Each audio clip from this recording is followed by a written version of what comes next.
Good morning, dear students.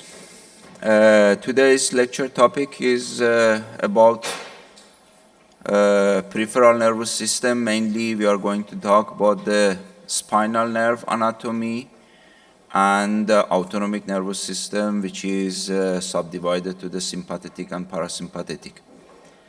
It's a wide spectrum information, and it's very, very important information for your future. Regarding the spinal nerves, every student should describe and know how the spinal nerve is formed.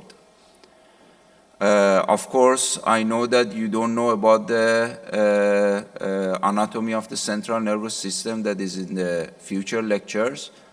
But very basic information about the spinal cord, which is a part of CNS or central nervous system, is in cross-section. You have to determine which side is anterior and which side is posterior side. In the midline of the anterior or ventral side of the spinal cord, you have a deep fissure, which is the median longitudinal fissure. But in the posterior side, it's shallow sulcus or groove is the median sulcus or median postdorsal or posterior sulcus. This is one. To determine, of course, the details will be explained later. The other one here, as you see, the other other part of the central nervous system is composed of the white matter, and which is composed of myelinated axons, so that's why the color is white. And gray matter, substantia grisa and substantia alba is white, substantia grisa is gray matter. And it's gray because there are accumulation of the cell body or nucleus. So the gray matter of the spinal cord is composed of the anterior horn, which is wider and shorter, the posterior horn or dorsal horn, which is narrower and longer, and in some level of the spinal cord that we are going to discuss, we have the lateral horn. So three horn, anterior horn, lateral horn, and posterior horn, that in the 3D image, so they are called column, anterior, lateral, and dorsal column. And those are the white matter that they are forming the funiculus or fasciculus that you will have a lecture specific for the spinal cord. This is just introduction to understand the formation of the spinal. So here is the median or median ventral longitudinal fissure or median ventral fissure. And here is the median dorsal sulcus, yes. Here, in this area, lateral to this two midline, there are another groove or sulcus which is called ventrolateral groove, and here is the dorsolateral groove. So from the ventrolateral groove of the spinal cord, it's coming a very thin filaments that they are called fila radicularis, or English terminology is called rootlet. Since it's coming from the ventral side, they are called ventral rootlet or ventral fila radicularis or radicular filaments, and those are the dorsal rootlet or dorsal fila radicularis. What is interesting is that from the ventral side, the fiber that they are containing the motoric fiber, mainly somatomotoric fiber, and also later we are going to discuss, which is containing also the visceromotoric fiber, which are autonomic nervous system. So they are efferent. It means they are carrying the information from the central nervous system outside to the periphery. Dorsal filaments or rootlets, they are carrying the sensory fiber. It means they are carrying the afferent fiber. They are carrying information or transmitting the information from periphery to the central nervous system. Yes? So this is the basic information that everybody must know. This filament, fila radicularis or rootlet, then they join together in anterior side and they form the ventral or anterior root. They are containing, as I said, the somatomotor and visceromotor, which is called autonomic nervous system. The filaments of the dorsal part, they are joining together and they make the dorsal or posterior root. They are containing the sensoric fiber. At the dorsal root, we have this dilatation part, which is extremely important, and it's called spinal ganglion. There has two names, spinal ganglion or dorsal root ganglion. The ganglion which is belong to the dorsal root, only dorsal root. So the ventral root and dorsal root, they join together, and this small part that it's formed by the union of the ventral root and dorsal root is called spinal nerve. So the spinal nerve is formed by the union of the ventral root and dorsal root. It means the spinal nerve is containing the mixed fiber because it's taking the fiber from the ventral root, which is a motoric fiber, somatomotoric and visceromotoric or autonomic nervous system, but also is carrying the fiber to the central nervous system, which is sensory fiber. So that's why if somebody asks what is the type of the fiber in the spinal nerve, is mixed nerve, is sensory and motor fiber it contains. This spinal nerve, after formation, it's coming out, if you remember the spinal cord, the vertebral column. So they are coming out of the vertebral column around the foramen, through the foramen, which is called intervertebral foramen. So spinal nerve, they are exiting from each side, so through the intervertebral foramen. Immediately after the exit, it gives generally 5 branches. 3 of them, they are extremely important, and 2 of them, they are belong to the autonomic nervous system that one by one we are going to discuss. Those are, these branches which is going dorsally is called dorsal branches, or dorsal branch or dorsal ramus. Ramus or branch. Please pay attention to the terminology. Rootlet or fila radicularis. Root, ventral dorsal. Spinal ganglion, dorsal root ganglion, and spinal nerve. And now we are going to talk about the branches or rami or ramus.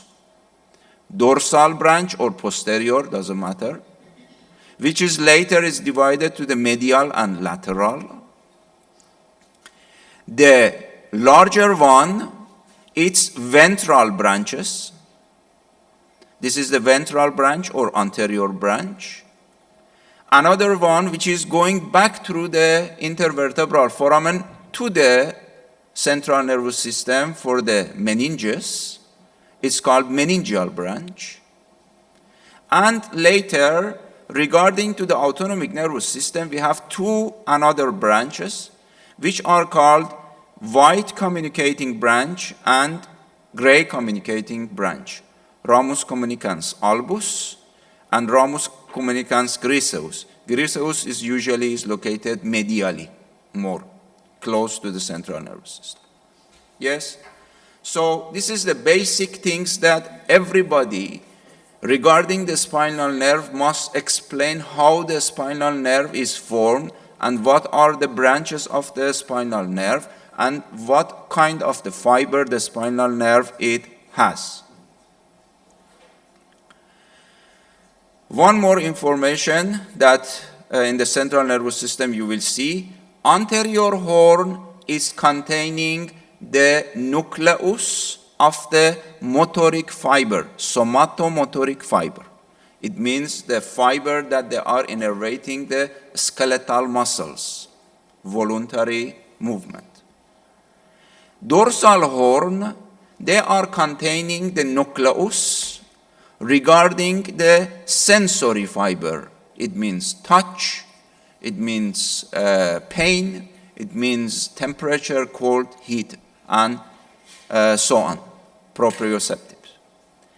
Lateral horn, that I said, not in whole length of the spinal cord, just in some specific part or segments we are calling, which is, we are going to talk, and which is the from T1 till L2.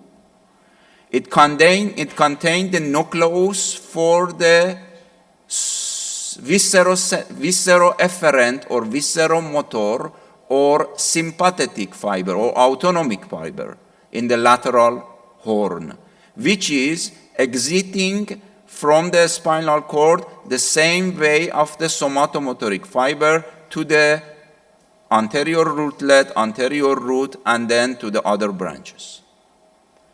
So, anterior horn containing somatomotoric fiber, lateral horn at the level of the T1 till L2, or sometimes some literature C8 till L3. It containing the sympathetic, there is a nucleus which is called intermediolateral nucleus. It's the sympathetic nucleus which is sending the visceromotor sympathetic fiber or sympathetic fiber. And dorsal root, they are containing the nucleus which is taking the information from periphery. It means afferent fiber, it means sensory fiber. All right.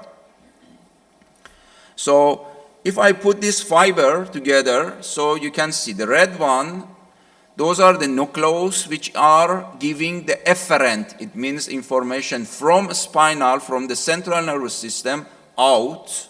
They are called somatomotoric fiber for the skeletal muscle. This brown color is the lateral horn only at the segment of the T1 till L2 or C8 L3. It's sending the periganglionic sympathetic fiber again the same way of the motor to the ventral root, and then is distributing, that is continued, that we are going to discuss. And here this bluish color, they are containing the sensory fiber, and this sensory fiber can be somatosensory fiber. It means the sensibility of the skin of the whole body, except the area of the trigeminal and other cranial nerve. And this green one, it's carrying the fiber of the viscerosensory. Whenever you hear viscerosensory, it means that carrying the sensation of the organs, viscero. So, which is transmitted by a specific name which is called splanchnic nerve, which is going to the dorsal root ganglion or spinal ganglion, synapsing, and the axon is going to the dorsal horn. One important information about the dorsal root ganglion, the dorsal root ganglion, it contains a type of the neuron which is called pseudo-unipolar neuron. Pseudo-unipolar neuron in the central nervous system or in the nerve cells. We will discuss about the type of the neuron, and you know that the neuron is generally composed of one cell body with its nucleus and the processes. These processes that they are going to the cell body is called dendrites. They are carrying the information to the cell body, and it can be one or it can be several. That's why we have a multipolar or the bipolar neurons. And only we have one axon or neurit that is coming out of the cell body. Always only one axon is coming out of the cell body. And pseudo-unipolar, it means that it has one process is coming from cell body and then is divided to the axon and dendrit. That's why they call it pseudo-unipolar. It's not exactly unipolar. That it will be discussed in the chapter of the nervous system. So they contain the pseudo-unipolar cells, which is the sensory fiber here synapsing inside the dorsal root ganglion. Generally, the name of or the terminology of the ganglion, it's the place for accumulation of the cell body outside of the central nervous system. As you see here, is outside of the spinal cord. So it contains the cell body of the neurons. So that's why this area is called ganglion. Yes, like other place that we are going to discuss. So this is the general basic things that every student, they should know how the fiber is passing, where are the nucleus, that the details you will see it in the spinal cord, and the fiber, they are somatomotor, the red color, to the ventral root, and then the spinal nerve. Visceromotor or autonomic nervous system from lateral horn in some specific level, not all, to the, again, ventral root, and then to the spinal cord, to a spinal nerve. And the blue and the green, they are somato and viscero-afferent or sensory fiber, that they are synapsing inside the dorsal root ganglion or the spinal ganglion, and then the axon is carried to the dorsal horn of the gray matter in most of the case. Yes, this is just a basic things. Spinal cord is composed of 31, sometimes some books, 32 segments. These segments is specifically innervating some specific area of the skin. This area, the sensory innervation of the skin, is called dermatome. The spinal cord segment that they are responsible for the innervation of the muscle, they are called myotome. So for the skin, it's called dermatome, it's the sensory afferent, and for the muscles, innervation of the muscle is called myotome for the muscle. So this is, we said about the posterior root, sensory, the anterior root, the motoric fiber, and these two roots together fusing, and they make the spinal nerve, which is a mixed nerve and is coming out from the intervertebral foramen and is immediately divided into mainly the posterior branch and anterior branch that are the most important. Some small meningeal branch that I show it to you back to the spinal cord. It goes through the intervertebral foramen, and two branches which are white and gray communicating branch that already we discussed. And we are going to the details. To understand the function of the nervous system, or functional unit and structural unit, that is the neurons, and the best is to describe the reflex, or the reflex arc. It's not arch, it's arc. Reflex arc. One of the reflex that is important and it's used in clinic, it's the reflex which is called deep tendon reflex, DTR, or they call it jerk reflex, or they call it muscle stretch reflex. This is the most familiar you are with the patellar ligament. So if you go to the neurology and if you want to check your nervous system in this segment of the spinal cord, he will tap a hammer to the patellar ligament. And this patellar ligament, by the tapping, it has a specific receptors that they are called generally these proprioceptors.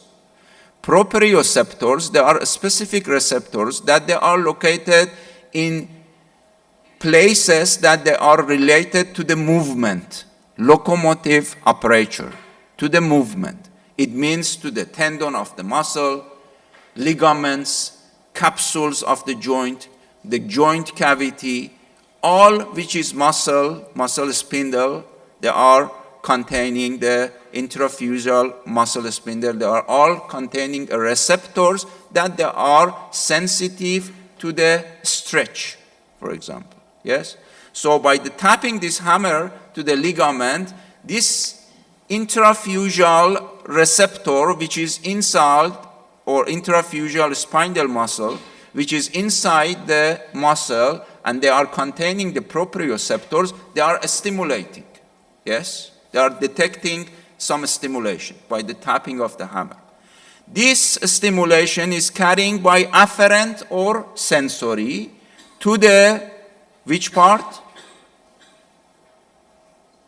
Yes? Dorsal root ganglion or spinal ganglion, always. Synapsing with the pseudounipolar cells, and the axon is carrying to the posterior horn or dorsal horn. Yes? Usually, directly is go to the anterior horn because it's reflex and it's quick. You have to do the reflex very quickly. Yes?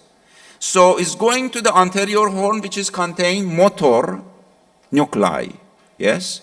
This motor nuclei responding to this stimulation and sending a reaction. It means that sending the motor fiber, which is coming out from the anterolateral groove of the spinal cord to which root? Motor? Which root of the motor? Ventral root. Ventral root. Motors, dorsal root, sensory, 100%. To the ventral root, and it goes to the muscle that was stretched, and it's making a contraction of this muscle, which is mainly quadriceps muscle, and is making an extension in the knee joint. At the same time, you can see that this stimulation is going to the other segment of the spinal cord for another nerve, because another nerve is taking the fiber from the different segment. For example, here, the quadriceps is the femoral nerve, and they are taking the, and they are formed by the fiber from segment L2, L4, for example. But here is the hamstring muscle is innervated by biceps femoris, semitendinosus, by, yes, sciatic nerve. So that's why it has another level, which is L4, L5 till S3, for example. And at the same time, it's taking connecting via the interneurons, inhibitory interneurons, which is sending the impulse to this muscle to inhibit contraction. So always in this stretch muscle reflex, there is a anagonist is contracted. In this case is the quadriceps femoris. Antagonist, opposite to that, which is the flexors of the knee joint, it will be inhibited. Yes. So this is called the reflex, which is called deep tendon reflex, or the muscle stretch reflex. For example, the patellar reflex, the knee jerk, the muscle is quadriceps femoris, nerve is femoral, and segment is L2, L4. Another reflex that it's important to know here is the reflex of the flexure, is the withdrawal reflex, or sometimes they call it nociceptive flexion reflex, or flexion reflex they call it, or flexor withdrawal reflex. This reflex, it's for the protecting of your body. You are walking and sometimes somehow you will step in some sharp needle. Yes? Immediately, if you step in sharp needle, so this part of the plantar region of your skin, they have a specific receptor. Here is not nociceptor, here is not proprioceptor. Those are the receptor to pain. They call it nociceptor. They have receptor for the temperature. Like you put your hand in the fire and suddenly you do like that. Yes? This is not that you put your hand in the fire and you wait that the impulse is going to, via the sensory fiber to the dorsal horn, and then it goes to the brain. Brain it analyze that there is a fire. Okay, so put at the eye, look at it. Okay, it's fire. Then it's, okay, so what to do? So the brain on analyzing, then it said that, okay, you have to take out your hand out. Yes? So till this process is happening, your hand is burned. So that's why you have a reflex that it doesn't go to the brain. It's involuntary, and you do like that without that you are thinking about that. Yes? So why it happened, that these nociceptors, they are carrying the information again via the cutaneous afferent neurons to the, again, spinal ganglion, dorsal root ganglion, synapsing, and is going to the dorsal horn, and it going to the anterior horn via the interneurons, and anterior horn is giving the flexor muscle here contraction. Yes? So that's why you put your leg up there. Yes? But at the same time, this information, it goes, this one is happening in the same side of the injury. It means ipsilateral. But at the same time, it's crossing to the other side of the spinal cord. And it's giving the information or the motoric fiber for the other muscles of the other leg, that when you put your leg up, the other leg must protect your body. Yes? So the other muscle of the other leg, it's protecting for your postural stabilization. Yes? So this is called a reflex. So this reflex that I discussed it, so it's called withdrawal reflex or flexor reflex. The same time that the sensory neuron is synapsing to the ipsilateral at the same time of the injury, it going to the contralateral part of the anterior horn, and that's why it is stabilize the injured or uninjured side to protect the body not fall down. Yes? So this is another reflex. And finally, here is another reflex which is called gamma reflex. As we said, inside the muscle in the general anatomy, you know that we have intraphyseal muscle fiber. Those are the muscle spindle, which are, as we said, they are containing the proprioceptors. They are stimulating or they are sensitive for the stretching of the intraphyseal muscle fiber. Yes? And those are innervated via the motor neuron, which is called gamma motor neuron. Gamma motor neuron, which is located in the anterior horn. At the same time, you have the extraphyseal muscle fiber that their function is contraction and relaxation. Contraction and relaxation. Those are not playing role as a receptor, as a proprioceptor, which is normally is innervated by the alpha motor neuron from anterior horn and is innervating the extraphyseal muscle for the contraction of the muscle.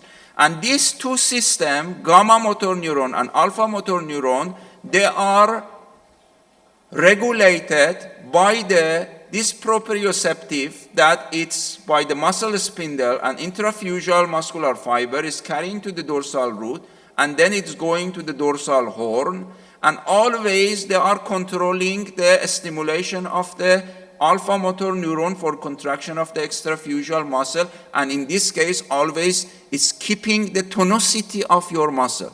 I am standing here and I don't think that my anti-gravitation muscle must always contracting. Yes? If I was always by the brain was thinking, okay, contract, contract, contract, contract. So I cannot give you the lecture because I don't concentrate in this thing. So this is a reflex that via the firing of the impulse from the proprioceptive intraphyseal muscle, it's sending, and it's this connection of the dorsal horn and anterior horn, it's to the motoric fiber of the alpha motor neuron, is regulating the amount of the contraction that you need to keep the muscle tonicity that I can stand here.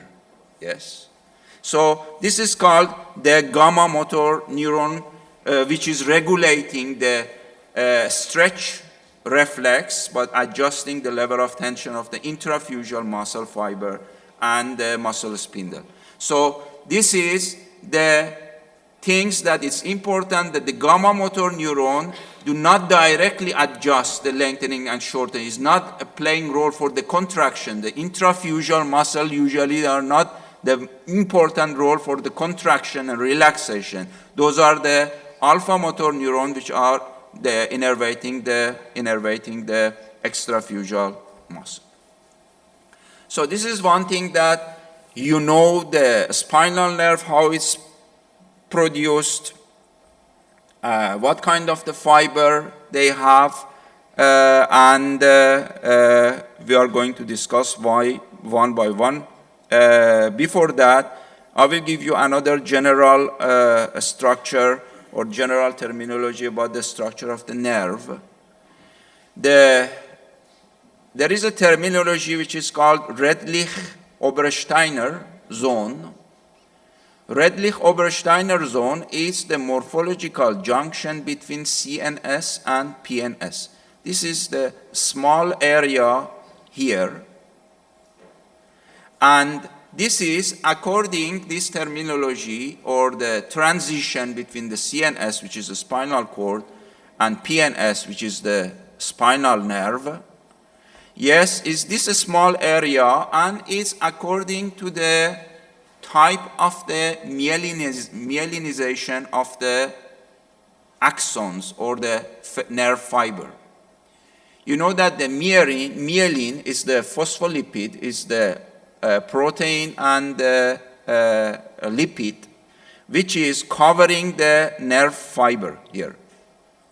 And this production of the myelin in central nervous system is via the specific glial cells, which is called oligodendrocytes in central nervous system. Here, in the central nervous system, oligodendrocytes, it's producing several layers around the nerve fiber that it has. It's like a pancake. It's turning and wrapping the nerve fiber. This isolated covering of the nerve is called myelin. And myelin is the phospholipid. So it's the protein and the lipid or fatty acid. So here, and it has several layers wrapping it. Yes.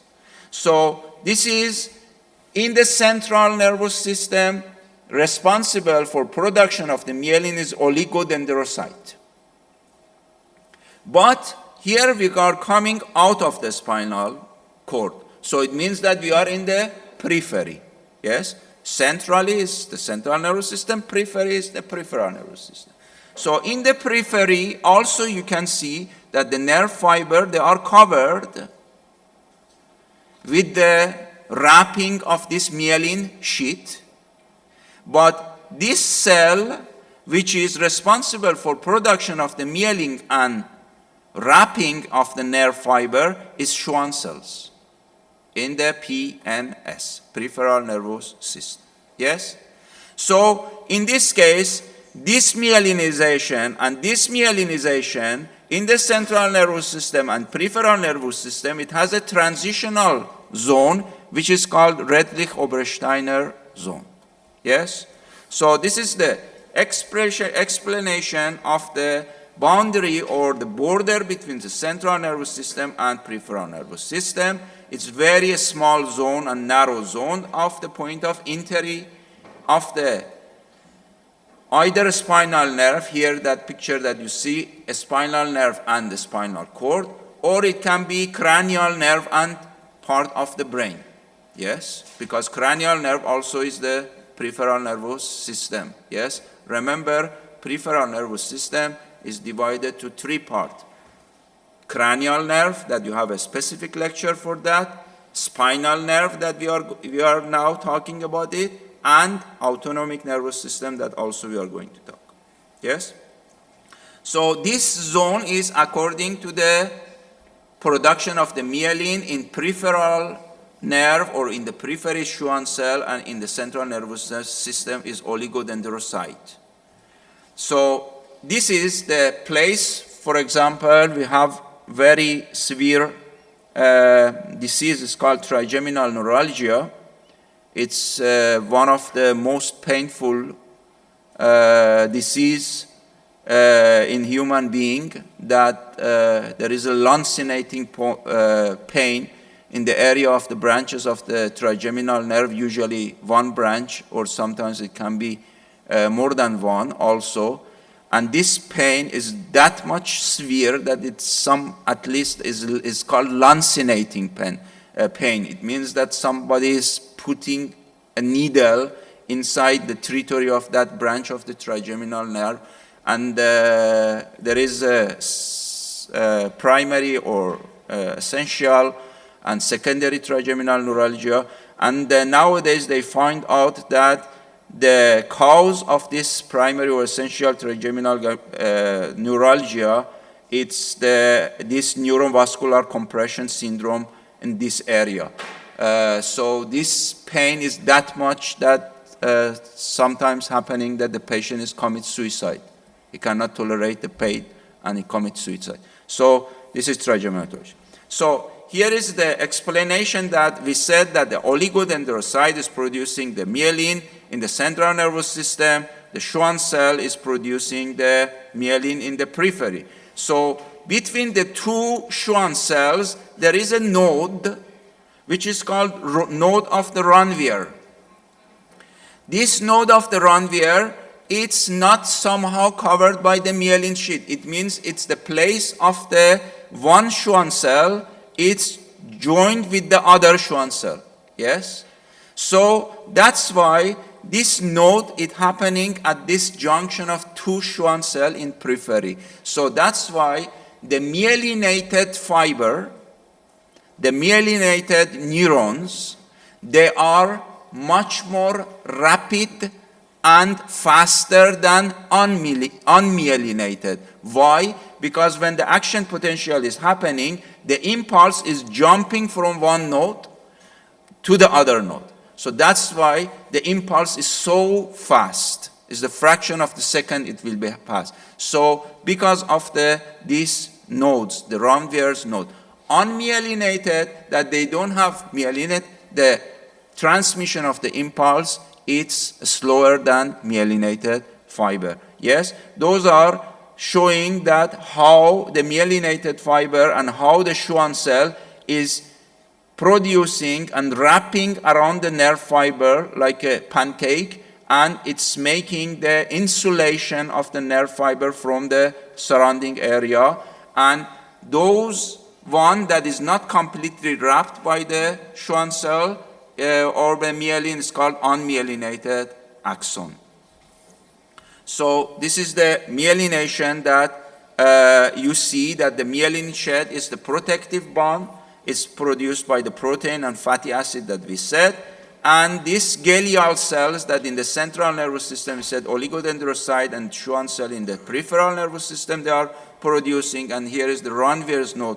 This is the gap that the impulse is jumping from one to the other Ranvier nodes. And as you see, this myelin sheath is not only one layer, it's a several layer that is wrapped by this production of the myelin in the Schwann cell. And that's why this high-speed myelinated fiber, they have a specific terminology which is called saltatory nerve conduction. The conduction of the action potential in the nerve fiber is much more rapid than in the non-myelinated fiber. So if we go to the details, and there is one oral question for the oral examination is the structure of the nerve. And this picture, I chose it because it's simple and is explaining the three layer that you can find it in this nerve neurons. One, the most outermost layer is called epineuron.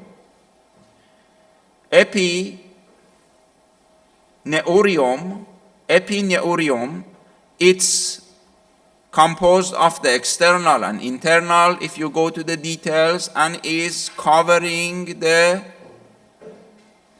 fascicles. What is fascicles? Fascicles, they are a bundle of the nerve fiber which have the same function, or they have the same function, or the same nerve fiber. So those are the small nerve fiber. It can be myelinated, it can be non-myelinated.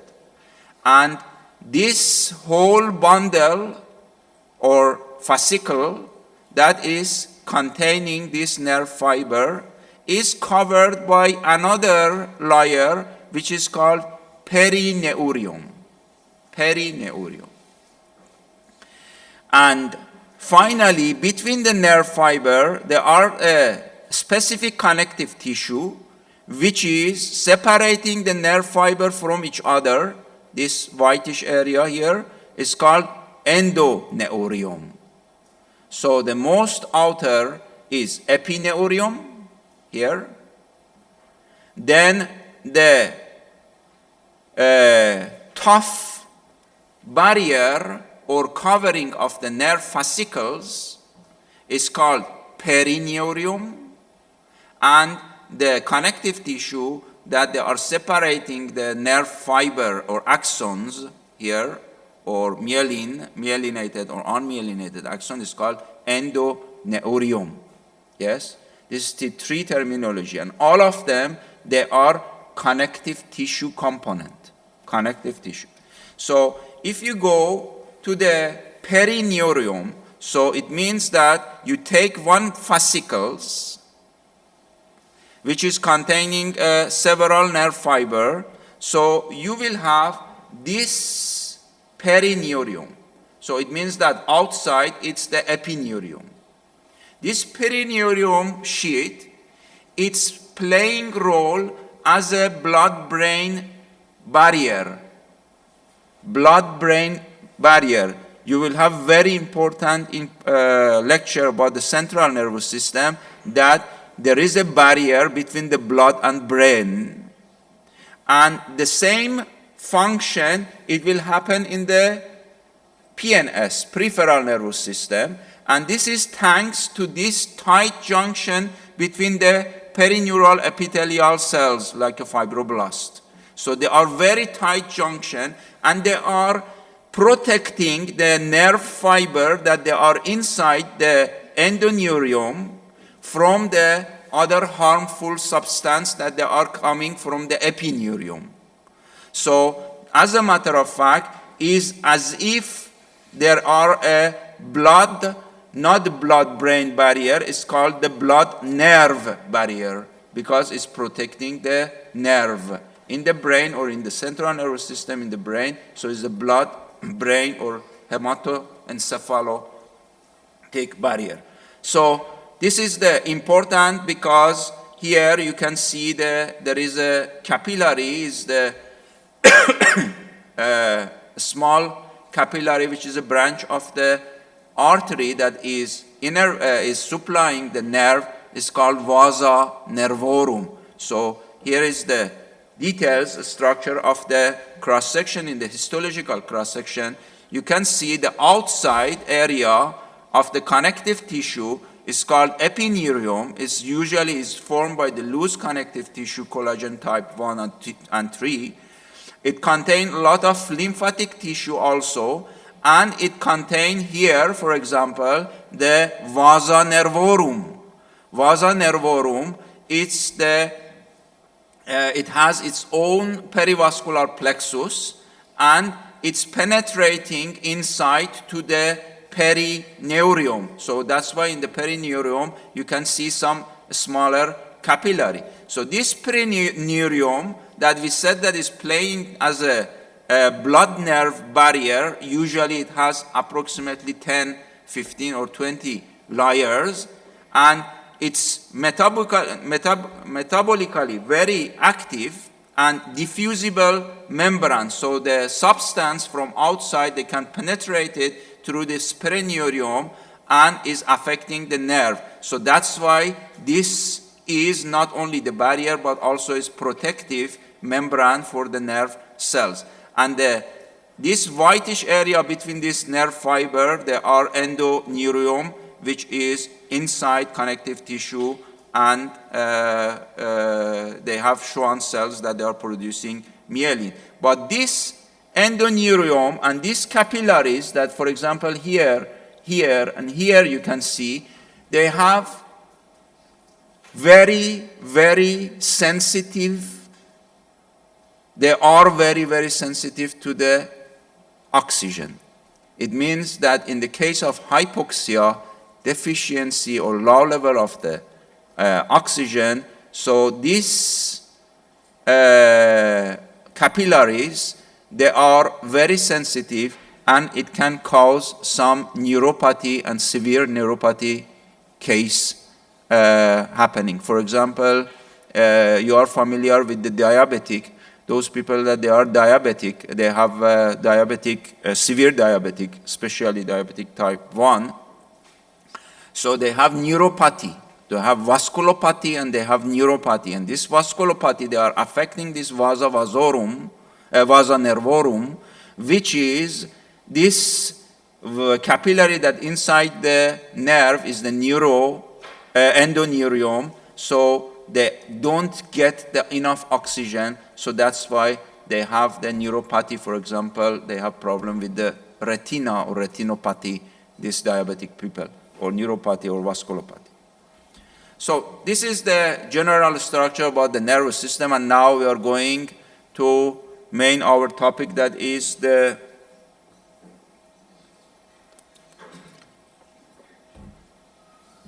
spinal nerve.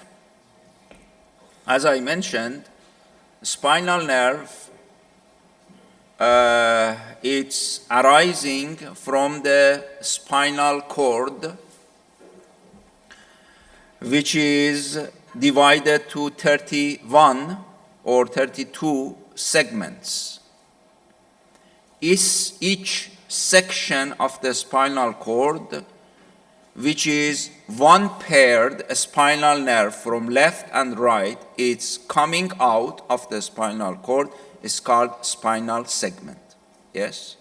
So the place, that cross-section that you saw, it's the place of the one segment of the spinal cord that from the left and right, the rootlet is coming out, the ventral, the dorsal is coming in, they join together, they make ventral root, dorsal root, they join together, they make a spinal nerve, and this spinal nerve after formation is coming out of the intervertebral foramen from the vertebral column. Yes?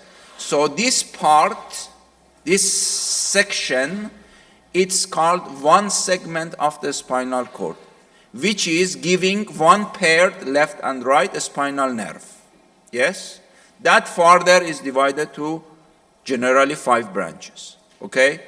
So these segments, according to the location, is subdivided to the cervical segments, thoracic segments, lumbar segments, sacral segments, and coccygeal segments.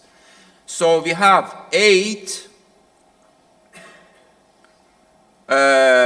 spinal segments, cervical spinal segment. So, and obviously, we have 8 spinal nerve, paired spinal nerve, cervical spinal nerve. We have 12 spinal cord segment, and obviously we have 12 thoracic spinal nerve. We have 5 lumbar segment, and we have 5 lumbar spinal nerve. We have 5 sacral, we have segment and spinal nerve, and here either it can be 1 or it can be 2. So in this case, 8 plus 12, 20 plus 5, 25 plus 5, 30. And here that some book they write 31, some book they write 32, is because one book is right coccygeal only 1, the other is 2. Yes, they are very rudimentary and they are not that much big, and they are at the end of the body, which is at the tip of your coccygeal bone, yes, or coccyx it is located, yes, because you have to consider human as a animal, for example, for the evolution, yes, like a horse that you see, the end of the body is not your leg, or your not lower limb. The end of the body, it's the area of your coccyx. That in animals, for example, then they have the tails, yes. So you have the lower limb, for example, that. So you have to consider as a upper limb and lower limb on the ground, yes. So this is about the segment of the spinal cord and the spinal nerve. So that's why when we are talking about the segments, we call about the cervical segments, thoracic, lumbar, sacral, and coccygeal. And when we are talking about the spinal nerve that they are coming from these segments, we are calling cervical spinal nerve, thoracic spinal nerve, and so on and so on. Okay? So this is very important. And another thing that is important is that the spinal nerve, after is coming out of the intervertebral foramen. Yes, one important information that definitely in the topography of the spinal nerve and the spinal cord you will face it is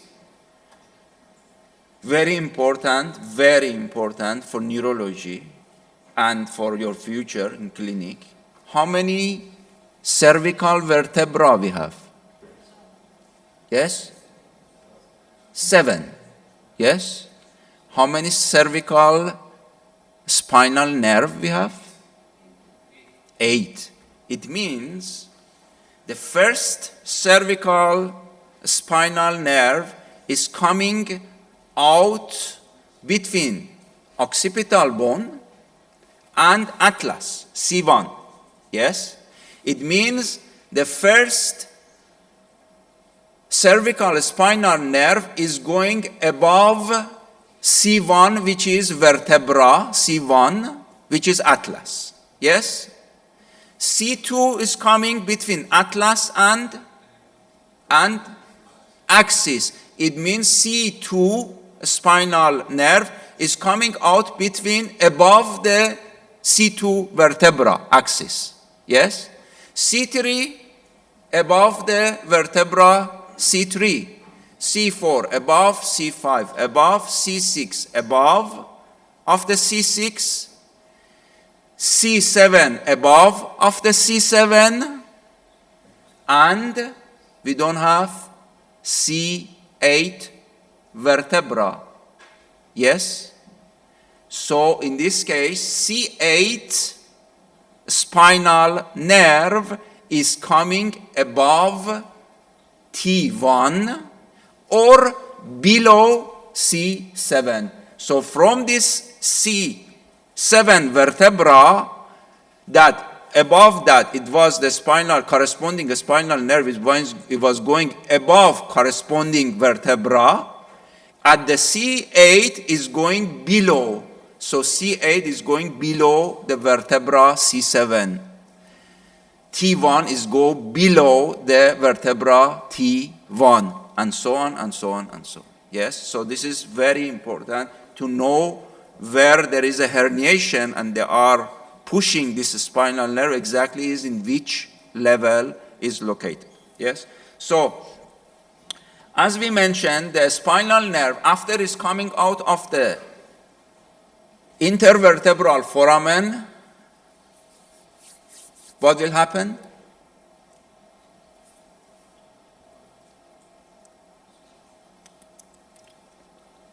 I'm just refreshing your mind. What is a spinal nerve? A spinal nerve joined by the union of the ventral root which is containing which fiber? General. Motor fiber. Doesn't matter, somatomotor or visceromotor. We're going this. And dorsal root, you can say instead of dorsal posterior, you can say instead of ventral anterior, doesn't matter, to know it, yes. And ventral root, which is containing the sensory or afferent fiber, which is carrying the information to the central nervous system, which is the spinal cord. Motor from spinal cord out, it means efferent fiber, yes. So these two, motor and sensory, motor from ventral root, sensory from dorsal root. At the dorsal root, remember always that you have a spinal ganglion, extremely important, containing what kind of the neuron? Pseudo-unipolar neuron cell, neural cells. You will see the shape in the explanation in the central nervous system. So they are crossing, they joint and fuse together and they make a spinal nerve. Still you are not coming out from the vertebral column, yes? How this spinal nerve is coming out? Through the intervertebral foramen. Immediately when it's come out, it gives 5 branches generally, 5 branches. 3 of them, they are constant, and definitely you have to know the dorsal branch, which is further is divided medial and lateral, ventral branch, which is the thickest one, meningeal branch that after the spinal nerve came out from intervertebral foramen, this meningeal branch through this foramen is going back to the spinal cord, and according to the name, it's innervating the meninges, yes? And 2 extra, the white communicating branch and gray communicating branch.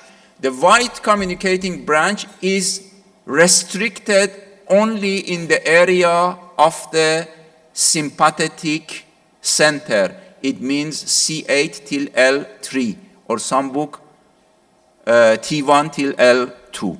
In a while we are going to discuss. But gray communicating branch, it's from the whole body, from the top till the end of the spinal cord it passes, yes? So these 5 branches, okay? Just to understand why we have these branches. Why we have these branches. Just see if I have, yes.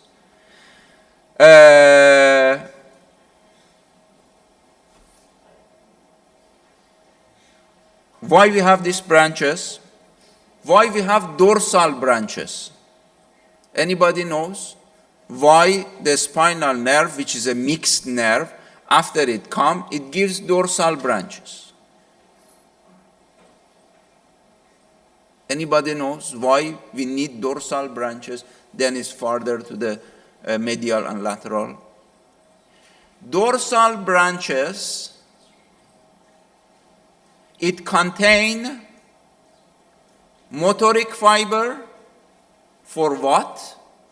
For the innervation of the muscle. Which muscle? The deep muscles of the back.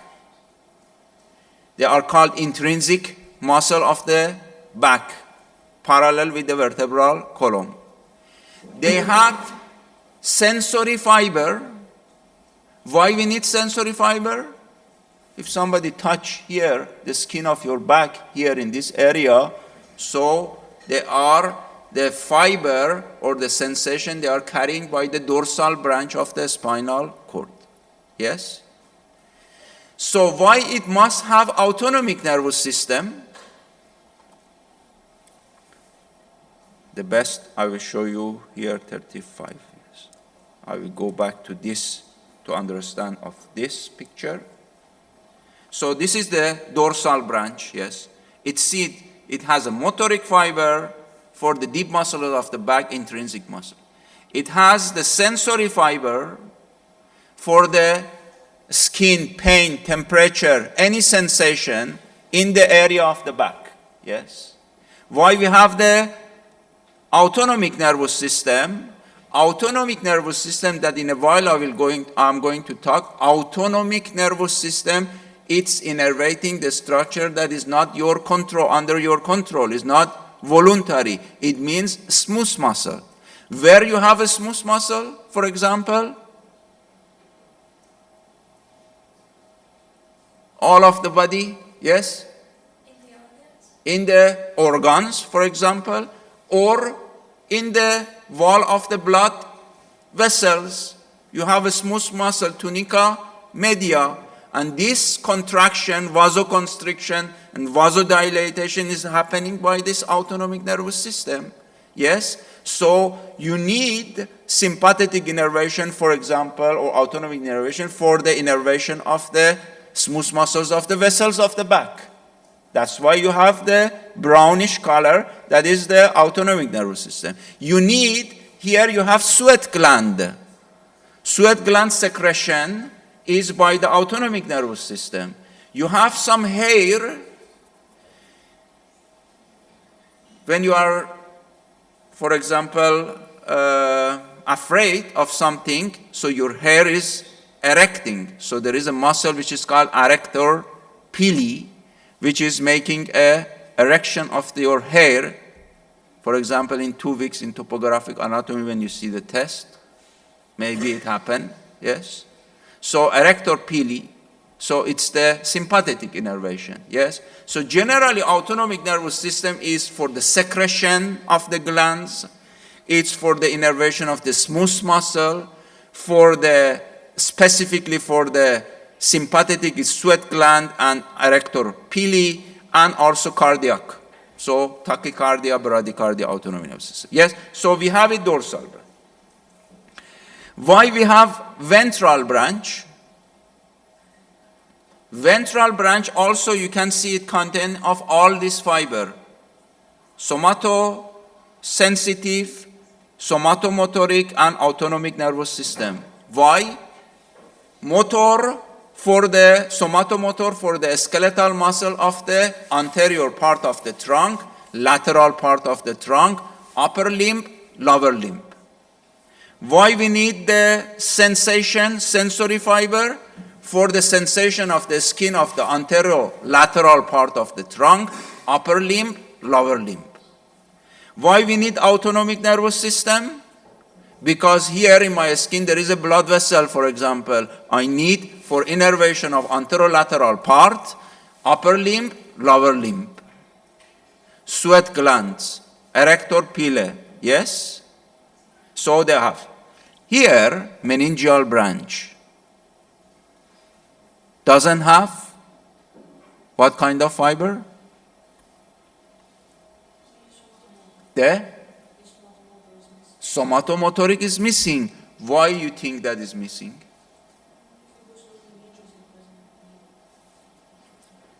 The name is meningeal branch. Do you think around the spinal cord, around the meninges, they have some skeletal muscle? No. That's why we don't have the somatomotoric. But we need the sensation, sensory fiber. Sensory fiber, you have meningitis and you have a pain, yes? So you need the sensation that is carrying to the dorsal root ganglion and here. You need autonomic nervous system. Why? In the meninges. Why? Blood vessels, you have meningeal arteries. It has in this contraction, vasoconstriction, vasodilation. You have the autonomic nervous system. You don't have somatomotoric because there is no skeletal muscle, there is no need. So this is exception, yes? About the white communicating and gray communicating branch of the sympathetic or autonomic nervous system, I'm going to discuss in the chapter of this part.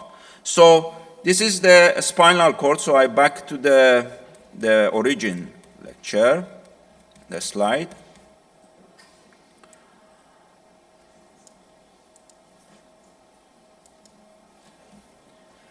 That here I discuss it in the brachial plexus, not to be confused here.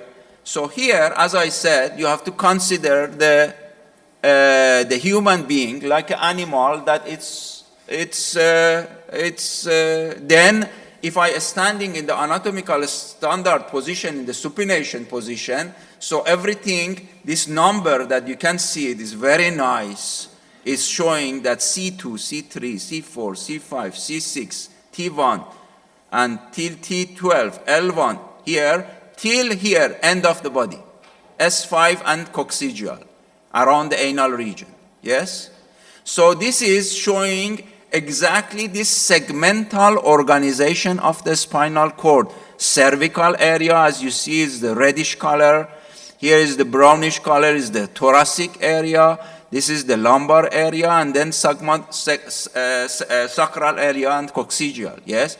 But if I stand in anatomical position, so everything, it can be different, and you see that it's not showing the segmental organization as it should be, yes? But originally, since we consider as an evolution, the human as an animal, like the evolution is happening, so this is the best one to explain. You don't see C1, this is the area of the dermatome, and you don't see C1 because C1 is usually considered as a pure motoric, yes? So that's why it doesn't take part in the innervation of the skin of the body in the head region.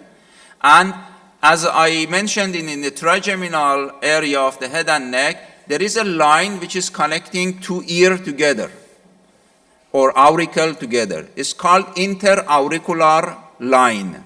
This is from one here is going to the other side. Yes, this is called interauricular. What is in front of the interauricular line is the territory of the which nerve?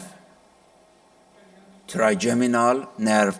This is the area of the sensation of the ophthalmic nerve, V1. This is the area of the sensation of the sensitive innervation of the V2 maxillary nerve. And here is the area of the sensation of the mandibular nerve, V3. So after that, it's the territory of the spinal nerve. As you see, the segments, it's going, yes? One important thing is that dorsal branches that we said that is responsible for the deep muscles of the back and the skin of the back and sweat gland and so on, sensitively, they are respecting the segmental, yes? The dorsal branch of C1 exactly here, C2 exactly here, C3 exactly here, exactly at the same level of the spinal segment, yes? Usually they don't go change, but you see here, for example, upper limb, you have suddenly T1. Is it possible? If I do like this, suddenly in the region of the medial side here, it's coming the T1. Why? I will tell you why, and that's why it's making complication for the student. Because the ventral branch is not that easy like a dorsal branch. Dorsal branch is heaven. You say C1 segment, dorsal branch, C1, C2, C3, C4, all of them, most of them, they have dorsal branch of the segment C5, dorsal branch of segment T2, dorsal branch of segment S2, yes? And exactly they are nearby the segments that they are arising, yes? There are some exceptions that they have a specific name that in a while I will tell you, yes, is not that much, but they are respecting the segmental or somite organization, yes, that segmental disorganization, yes, but problem is ventral branch. The ventral branch of the spinal nerve, except T2 till T12, that the only one that is respecting the segmental organization as an anatomical standard position The other nerve, the ventral branch of the spinal nerve, they are fusing together, joining together, mixing together. They make a plexus. So that's why you will see C1, it goes to C4, C4, it goes to the C3, C3 is going to so forth.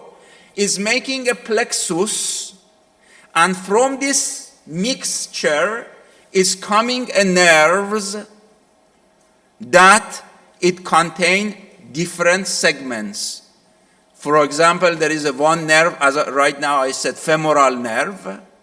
It has the nerve fiber from L2, L3, L4. But this is one nerve that is coming here, but it's from the different segment. This is because of the plexus, and from this plexus is coming out. The only exception that is thoracic region, that they are coming as and respecting the segmental organization as intercostal nerves. Intercostal nerve, as a matter of fact, are the ventral branch of the spinal nerve segment T2 till T12. Yes? T1, no, that I will tell you why. All right? Yes, till now? Clear? It's difficult, I'm trying my best. So, this is it. Yes, there are two terminology. Area radicularis. Area radicularis. Area radicularis is the zones or the region of the body that radix, it means root, that is innervated by one root. It means is innervated by one spinal segment. This is area radicularis. Area nervina is the area which is innervated by one nerve. And this nerve either is coming from one segment, or I was explaining to you that this nerve, it can take from different segments together, so it can be one or more segments. For example, radial nerve, it's coming from the segment spinal cord C5, C6, C7, C8, T1. Yes? Femoral nerve L2, L3, L4. Yes?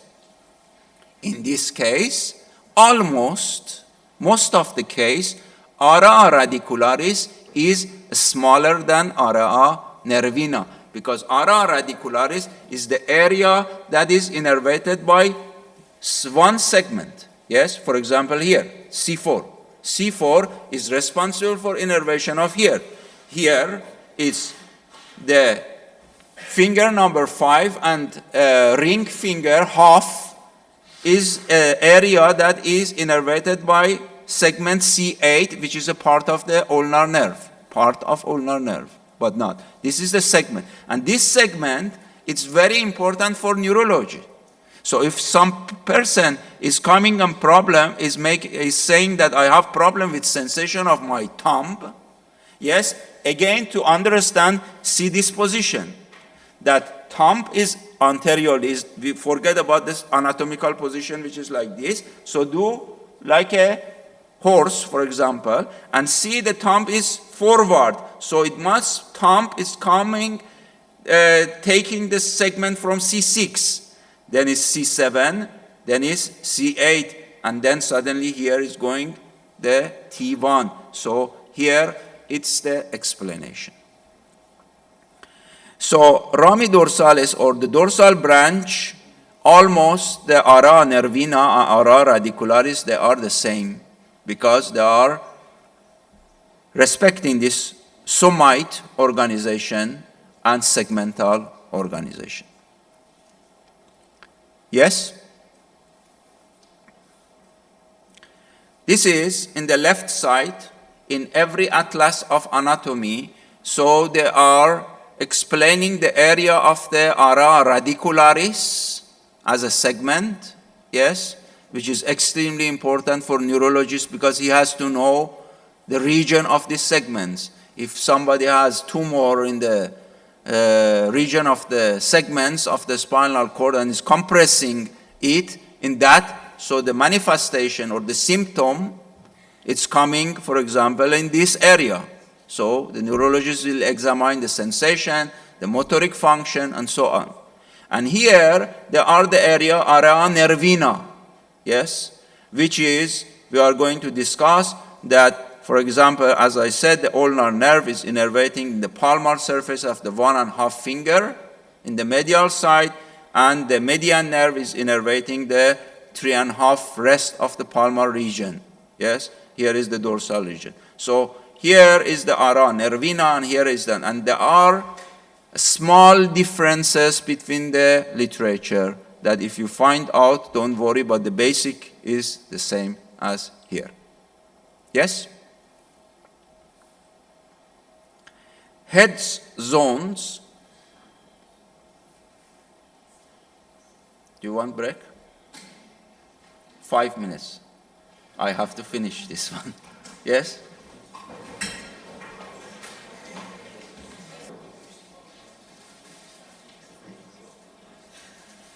So we are going to continue about the terminology which is called head zones. Henry Head was a physician in 1898 that he discovered that the pain from internal organs, they are appearing in the surface of the body or the skin region of the body, some specific zones. So it means that some specific organs, they are manifesting the pain or sensation in the surface of the body, in the specific zones. The most important and familiar that you have heard definitely is the heart. Patient with the cardiac infarction or angina pectoris, so that there is a ischemic disease of the heart. Just notice that the internal organ, they don't have the sensation for touch, for cutting, so they don't have. But they are responsible, or they are sending the stimulation by the stretching or ischemia, yes? It's caused this sensation and pain, as if pain, yes? And the heart, if somebody get the myocardial infarction, for example, it's the common place that it's painful. It's in the left side of your chest, skin here, in anterior side, approximately at the level of T3, T4 is the most important. But generally, from T4 till T1, it's the area that in the chest region you will feel a pain, yes? Of course, this variation, it can go to the jaw, it can go to the ear also, and also the medial side of the upper limb. Yes? It's interesting. Why? Because the chest area of the heart, of the T3, T4, they are the same area that they are carrying the viscerosensitive. Somatosensitive is the sensation for the skin, viscerosensitive from the viscera or organ. Here is heart. The heart, via the specific nerve, so they are going via the visceroafferent fiber to the sympathetic trunk, and from the sympathetic trunk to the spinal nerve, the segment T3, T4, which is the same segment that is responsible for the somatosensory innervation of the chest, skin of the chest. So they have the same segment that they are innervating the somatosensitive or dermatome of the skin, and also the same level of that they are transmitting of the sensation of the organ. So these segments, they are similar together, and that's why the pain of the organ as if is appearing in the chest region. Why here in the medial side of the arm? Because this is the area of the innervation of segment T1. Thank you very much. It's the mainly territory of the, here for example, the ulnar nerve. Yes, and T1, in a while we are explaining, that is making as a component of the brachial plexus, for example. Yes, so diaphragm and lung cancer, for example, the patient that doesn't come here, doctor, I have a lung cancer, I think I feel the pain here. So he will come and he will say that I have a pain in the shoulder region. Yes? The clever doctor, when he say that I have a pain in shoulder region, it can be million factors, it can be million reasons. But one reason can be also a disease of the lung or diseases of the diaphragm. Because diaphragm is innervated by the phrenic nerve, which is the main segment is C4, very, very important. Heart, we say, the stomach, T8, it means in the epigastrial region and left hypochondrium region. The liver, it's the area here at the T8 till T11 is the right hypochondrium. The T10 is the small intestine. T11 is the large intestine. Urinary bladder is the suprapubic region. In umbilical region here, it's the place for the urinary bladder. These are called referred pain in the medicine. In Chinese medicine, for example, in acupuncture, they use this information. In the reflex massage, they use the information. This area of the zones of the skin, they are influencing the inner organ. They are called referred pain. So they are here. Very important region, this yellowish color. This yellowish color, which is at the level of the inguinal region and at the level of the genitalia of the person.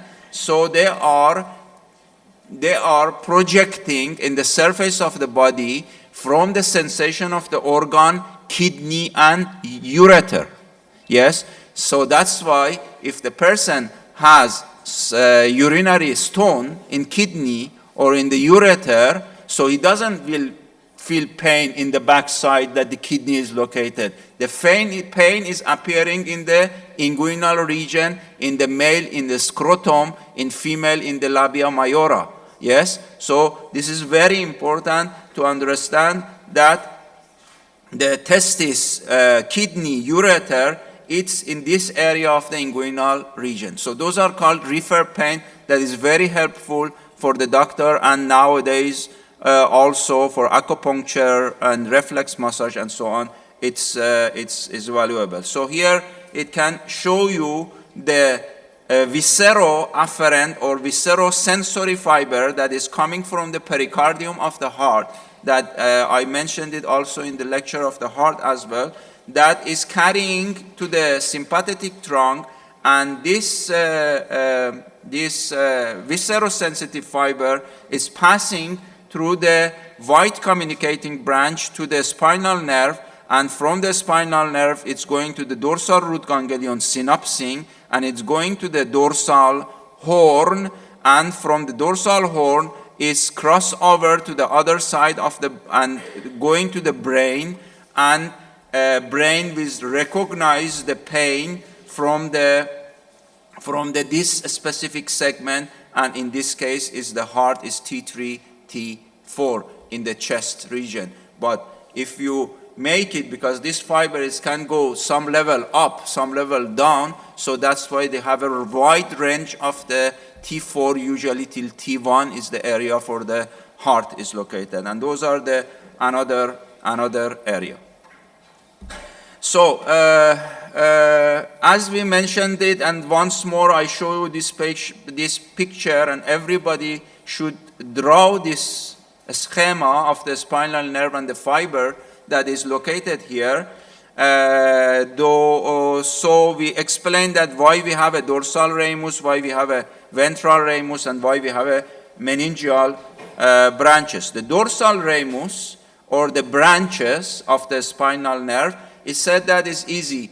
It's the nerve that is called dorsal branch of the segment C7, T5, and so on. There are some exceptions. In the cervical region, that we have a specific name for these dorsal branches, yes? Dorsal branch of the spinal nerve segment C1, which is here, is called suboccipital nerve. Suboccipital nerve is a dorsal branch of the segment C1 and almost is pure motoric. So this nerve is innervating the muscles of the suboccipital triangle. If you remember suboccipital triangle, this obliquus capitis superior, obliquus capitis inferior, rectus capitis major, posterior major, and rectus capitis posterior minor. Yes? So here is the suboccipital triangle, which is vertebral artery is passing here, and under the vertebral artery is suboccipital nerve. It's a pure motoric, almost, so we consider it as a pure, so it's innervating this. Dorsal ramus or branch of the spinal nerve segment C2 is called greater occipital nerve, nervus occipitalis major. This is almost purely sensitive, and is this one, and is innervating the skin at the occipital region, the backside of the head.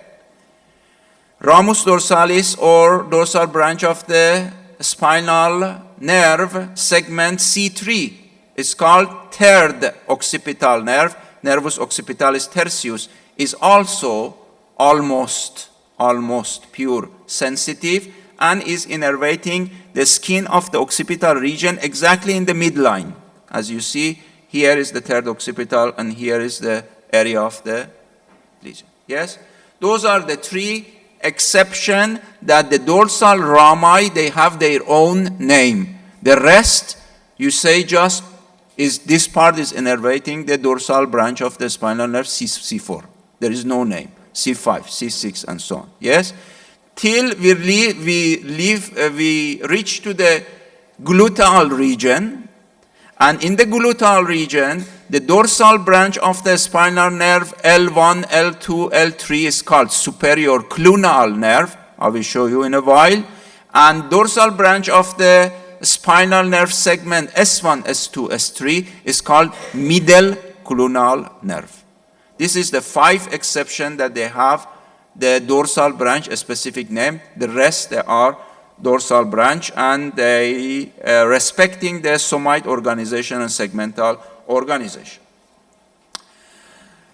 Now we go to the complicated case, that the ventral branches. Yes? So that was the dorsal branch of the cervical region, and now we have the ventral branch of the cervical region. The ventral branch of the spinal nerves from the segment C1, C4, it's making the cervical plexus. So, as I said, that the nerve, the ventral branch, they have tendency to mix to each other, and they make the plexus. And this plexus, then from this plexus is arising some nerves. Those nerves, since the spinal nerve is mixed nerve, so those nerves can be mixed, can be pure motor, can be pure sensory. Yes? So, and you have to know each nerve it contains. If motor, so is innervating which muscle. If sensitive, is innervating which part of the skin. If it is pure sensitive, which part of the dermatome. If it is pure motor, which muscle only. Yes?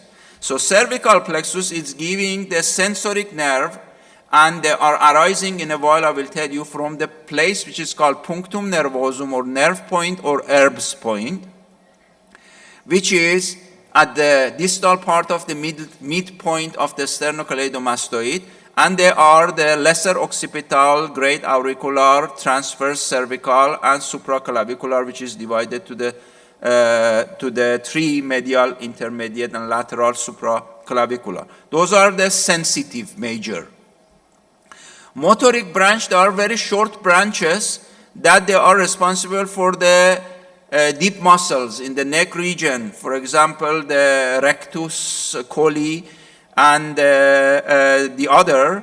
Here I see the sternocleidomastoid and trapezius. So here is the trapezius, sternocleidomastoid cut. So here, these two muscles, they are innervated by, yes? Accessory nerve. Don't be confused. Cranial nerve number 11. Why it suddenly appeared here? Because accessory nerve in the cranial nerve lecture is the only nerve that it has some part from the spinal cord, some root from the spinal cord. So that's why they call it a spinal root, or a spinal part of the accessory nerve that is originated not from brain, but exceptionally it's coming from the spinal cord segment, and they are going through the spinal root, or the spinal part of the accessory nerve is going to the skull through which opening? Good question. Yes? Yes? No. Magnum. A spinal root, it goes through the foramen magnum. Accessory nerve, after joining with the cranial root, is coming from the jugular foramen. Yes? So that's why it has a difference. So this is, so remember, the trapezius sternocleidomastoid is accessory nerve. Then you have very important, it's critical, crucial important nerve, which is here from the cervical plexus, is called phrenic nerve, nervus phrenicus. As I said, the segment it's carrying from the C3, C5, and main segment is C4, which is the nerve which is responsible and is mixed nerve. Be careful, is mixed nerve. Phrenic nerve is mainly, predominantly, is contain motoric fiber for innervation of what? Diaphragm. Motoric, diaphragm is a motoric part, so it's diaphragm. But it has some sensory fiber for the pleura, for the peritoneum, for the pericardium. Yes? So are sensitive. Yes? So that's why is important that if there is some trauma happening at the level of C4 and above, yes? What will happen? Respiratory problem, because it's compressing the segment that is taken by phrenic nerve, and the patient has one side. If it is one side only, so the patient has one side, the diaphragm, it doesn't make a dome shape and coming up and down, so it's relaxing. So he has a problem with this. If it is if it is bilaterally, then it's a major problem that both sides of the diaphragm is not working. Yes. So, or a stimulation of this nerve, it can sometimes making a hiccup like this. Yes. So this is the thing, motoric. There are two anastomosing happening here. One is the ansa cervicalis superficialis, and the other is profunda, that in next slide that is better to see. So those are the sensory fiber that we mentioned. This is the phrenic nerve that is coming from C3, C4, C5, mainly C4. And one ansa cervicalis is here, which is called deep ansa cervicalis. You are familiar with this terminology when I lecture you about the infrahyoid muscle and suprahyoid muscle. Why it's formed and where it formed? It's here it's the hypoglossal nerve, which is cranial nerve number 12, yes? And we said that the cervical plexus is formed by the junction of the anterior rami or anterior branch of the spinal nerve C1, C4, yes? The nerve from the C1, as you see here, sometimes in some literature also you can see C2. It's correct if you saw it. C1 or C2, but C1 in this case now. C1 is carrying via the hypoglossal nerve. So the fiber from C1, yes, the ventral branch of the C1, it's ventral branch, yes, dorsal branch was suboccipital. Ventral branch is carrying by the hypoglossal nerve and is carried, and it carried for the innervation of two muscles, if you remember. One muscle is suprahyoid, one muscle is infrahyoid. You had it in the oral interview, suprahyoid and infrahyoid muscle. Who will tell me? Suprahyoid muscle, which is innervated by the C1 carried by hypoglossal nerve, is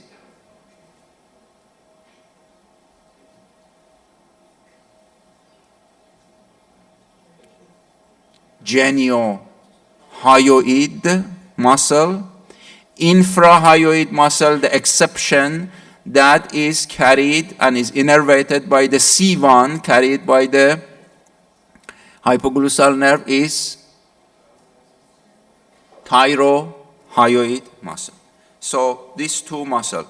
So it's important. So this C1 and sometimes C2, they are making a descending branch of the hypoglossal nerve. This is the old name, or they call it superior root of the ansa cervicalis. C1, sometimes C2.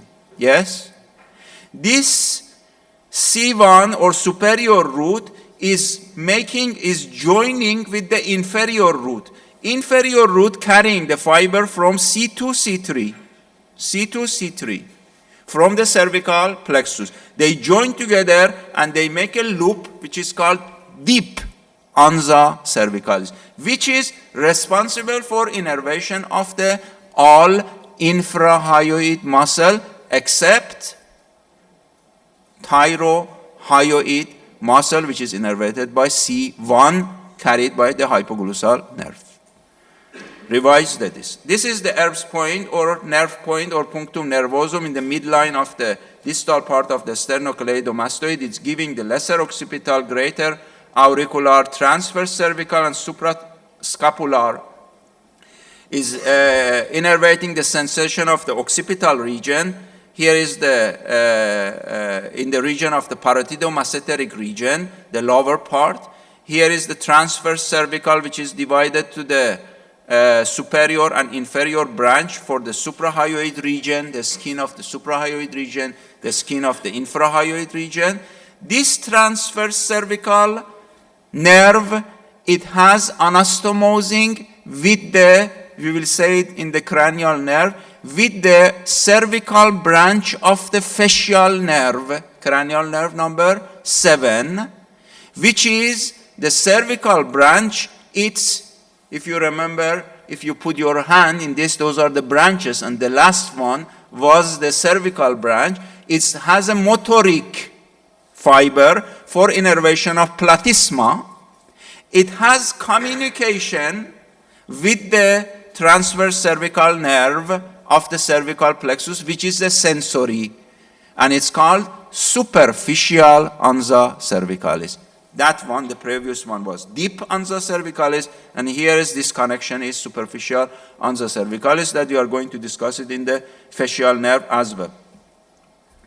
And here, what I was explaining to you, this is the hypoglossal nerve, and the hypoglossal nerve is carrying the fiber from C1 for the innervation of the geniohyoid muscle, suprahyoid, and the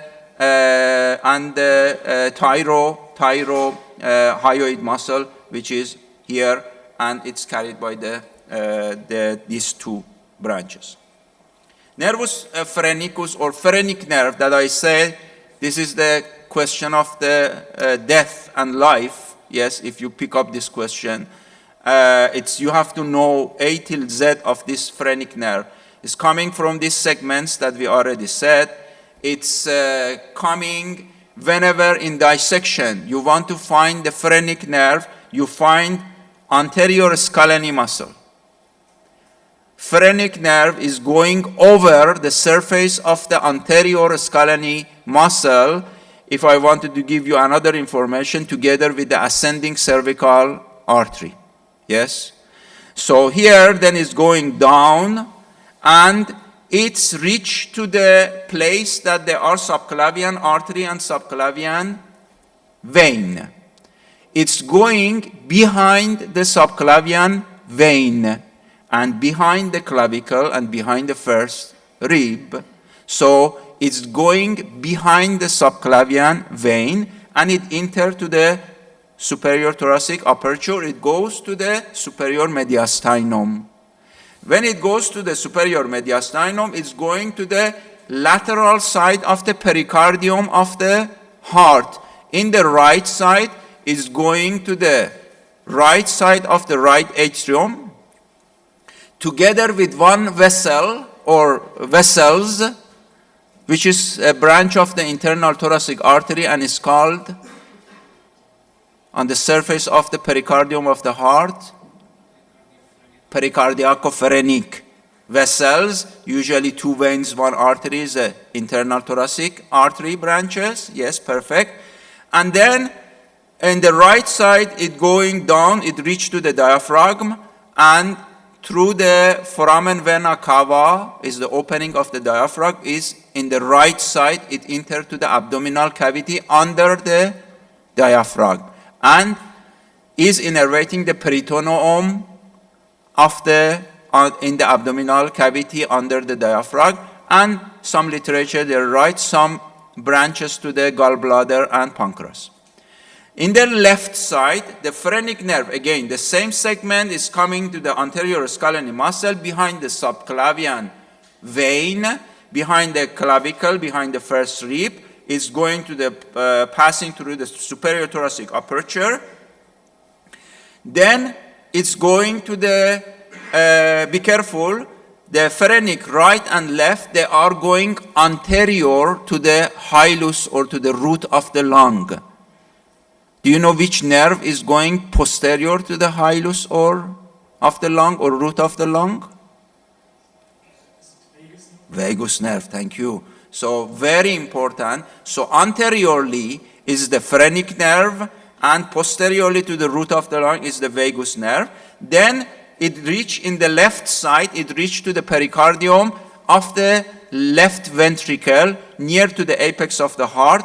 It's reached to the diaphragm, and since we don't have any foramen for the left one, it passing or piercing through the centrum tendinum. Sometimes in literature they write it that left phrenic nerve is passing through the esophageal hiatus. Yes? So this is the course of the right phrenic nerve. Here is the pericardial branch, which is together with the pericardiacophrenic artery and vein, which is the internal thoracic artery, and here is the left side, to the left side of the ventricle, to the apex, and it reaches to the diaphragm. As I said, mainly this nerve is the motoric fiber for the innervation of the diaphragm, but also it has a sensory fiber for the pericardium, for the parietal pleura, for the mediastinum, and for the upper part below the diaphragm, the peritoneum and gallbladder and pancreas. And here is again the nerve of the cervical plexus. And now the most complicated plexus, it's the brachial plexus. For the brachial plexus, you have to know that the brachial plexus is formed by union of the ventral branch of the spinal nerve segment C5, C6, C7, C8, T1. Yes? Some literature, again, they can add C4 as well. Yes and no. Yes? But the main root or the segment of the brachial plexus is C1 here. Yes? Brachial plexus. Please, several times happening. Yes? The student that he pick up the question of brachial plexus, he start to say, brachial plexus, yes. Radial nerve is innervating. Ulnar nerve is innervating. Say, stop. What is brachial plexus? Brachial plexus, is nerve plexus. Yes, but how it's forming? Is radial nerve, ulnar nerve, musculocutaneous? No, what is it? How it form? Plexus, you have to start. Plexus, cervical plexus, brachial plexus, lumbar plexus, sacral plexus. Brachial plexus is formed by the junction fusion of the ventral branch of the spinal nerve segment C5, C6, C7, C8, CT1. Then explain it. Yes? This is the important. Cervical plexus, you pick up and you say, lesser occipital, greater auricular. It's like but what is cervical plexus? It's a plexus. How it form is plexus. Yeah? Is the ventral branch of the spinal nerve C1, C2, C3, C4. Yes? So, but brachial plexus is a little bit more complicated. First terminology that you have to know is the roots of the brachial plexus. Here. They are, as a matter of fact, they are the ventral branch of the, don't misunderstanding with the root of the spinal nerve, ventral root and dorsal root. Those are, as a matter of fact, is the ventral branch of the C1, C6 till T1. Yes? They are located approximately in the fissura scalenorum. Yes, a scalenic fissure between anterior and middle scalene muscle. We have subclavian artery, not vein, artery only, and root of the brachial plexus. Yes? This is radixus. Then, be careful. Plexus is plexus. Each the ventral branch of the segment, spinal nerve segment C5, which is this color, is joining with the ventral branch of the C6, and they make the upper trunk. The ventral branch of C7 is going directly as a middle trunk. Ventral branch of C8 and T1, they join together and they make inferior trunk. So another terminology is trunci or trunks, and trunks, they are located lateral to the scalenic fissure and above the clavicle. And the name superior trunk, middle trunk, and inferior trunk according to their position. So if I ask you, the superior trunk of the brachial plexus is formed by what? Is by the union of the ventral branch of the C5 and C6. If there is C4, also welcome. Yes? If I ask you what is middle trunk, as a matter of fact, is continue as a ventral branch of the C segment C7. It doesn't join anyone. What is inferior trunks? The ventral branch of C8 and T1. Yes? Those are located above the clavicle after the fissura scalenorum. Yes? Lateral to the fissura scalenorum. What will happen then? Then you have another terminology which is called division. Division. That each trunk behind the clavicle is dividing to the anterior division, posterior division. Anterior division, posterior division. So we have 6 divisions for each trunk, these 3 trunks. Yes? 6 divisions. So 3 anterior division and 3 posterior division. This division, the all posterior division of all trunks, they join together and they make the posterior cord. Now when you say about the fasciculus or cord, is the same Latin name, cord, you are in the level of the axilla. Yes? So at the level of axilla, all the division, posterior division of all 3 trunks, they join together and they make posterior cord. And posterior cord, finally, it gives 2 very important nerves, radial nerve and axillary nerve. So radial nerve and axillary nerve, as a matter of fact, they are coming from posterior cord. The anterior division of the upper trunk and anterior division of the middle trunk, they form lateral cord. And lateral cord, inside the axilla, it gives what? It gives musculocutaneous nerve and a part, they call it a lateral arm or lateral part for median nerve. Yes? A small part for the median nerve, half of this. And finally, the anterior division of the lower trunk, it doesn't join with anything and is continue as a medial cord. And medial cord, it gives the medial arm for the median nerve, it gives the ulnar nerve, and it gives 2 cutaneous nerve, the medial cutaneous nerve of the arm and medial cutaneous nerve of the forearm. Why we say posterior cord, lateral cord, and medial cord? According to what? According to the passage of the axillary artery. That's why, pay attention, I will tell you one advice, that in dissection, when you see a bunch of the nerve, is a plexus, yes? They are mixing together, and you say, oh, it's impossible to find the trunk, to find the cord through all this thing. The key for the brachial plexus in dissection is median nerve.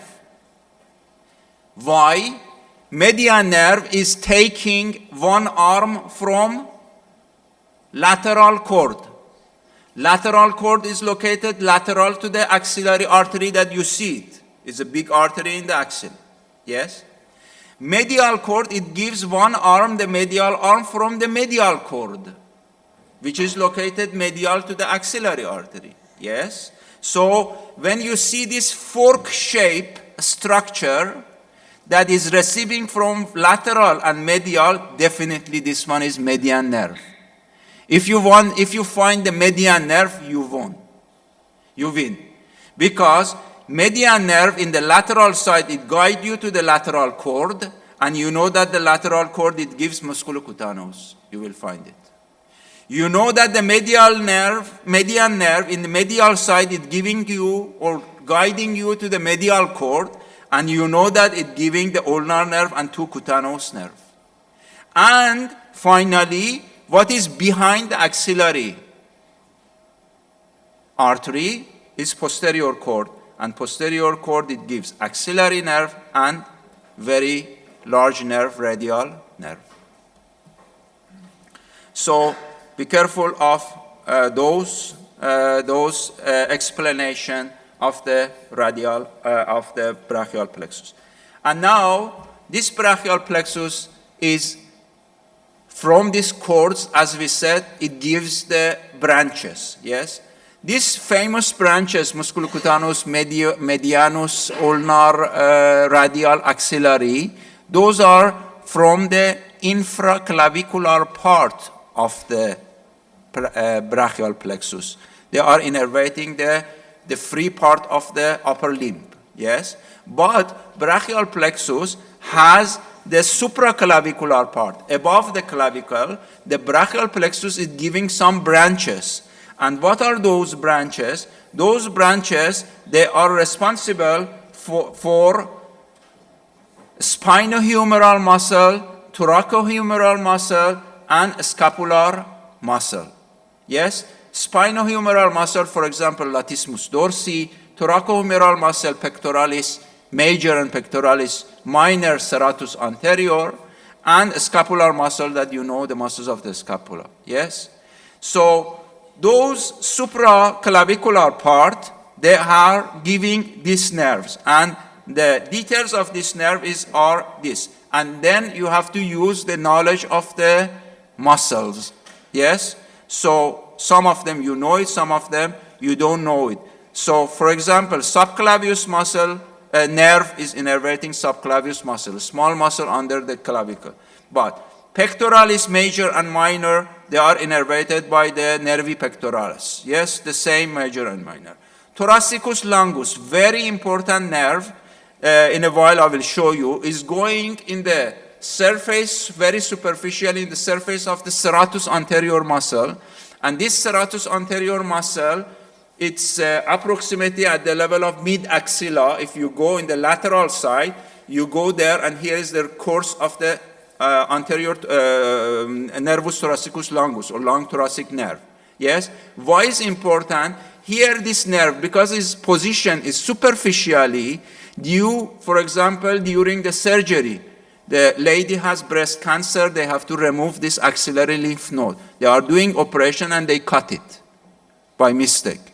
Yes? Or with the compression of this long thoracic nerve, with the pressure here for the long time, you have the paralysis of the muscles that innervating by the thoracicus longus, and it is serratus anterior. And if there is a paralysis of this serratus anterior, the patient has the specific shape of the scapula, which is called scapula alata, or winged scapula. And it is the protrusion of the scapula, the medial border of the scapula, usually the medial border, the lateral border, from backside. It's called winged scapula. Subscapular muscle, you know it from the muscles of the upper limb that is innervating the subscapularis muscle, and here is missing one muscle. You have to tell me.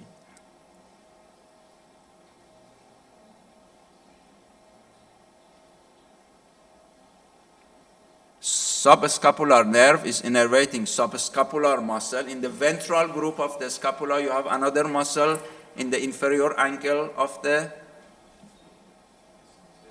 teres major. Teres major. Here is missing teres major.